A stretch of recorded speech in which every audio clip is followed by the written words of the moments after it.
Kanina nga pala wala akong maisip ulamin, so ang ginawa ko, tumambay muna ako sa tindahan ng kapitbahay at ito, ayun, di ba? Success, nakapag-copy-paste ako ng masarap ulamin. Mag-uulam tayo ng sinigang na bangus. So, syempre, una, himay-himay na natin ang ating kangkong.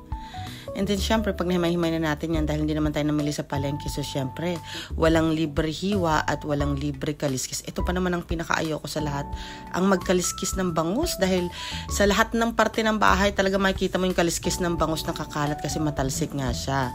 Pero ayun, may nagturo sa akin kung paano ang tamang pagkakaliskis ng bangus. Ibaba daw natin siya sa isang batya, kagaya neto, sa ating kaliskisan. So, ayan. Hindi ko nga pala napakita yung paghihiwa ko ng bangus, ginalingan ko pa naman sayang.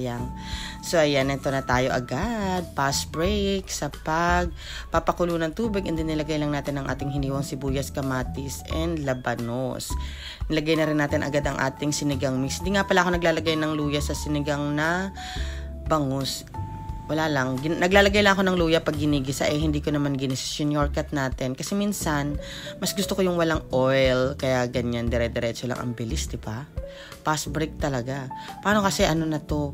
Hapunan na. So, nagugutom na ang buong pamilya. Kaya ba't natin i-fast break? Baka magreklamo sila.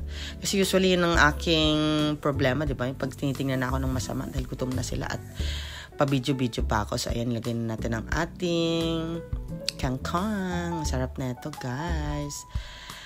So, 2 beses nga pala ako naglagay ng sinigang mix kasi gusto ko ng sinigang ay sobrang maasim. So, ayan, luto na. And then, syempre, ano pa ba ang masarap na kapartner? Edi ang kanin. At syempre, meron din tayo dyang maanghang na patis. Yun lang.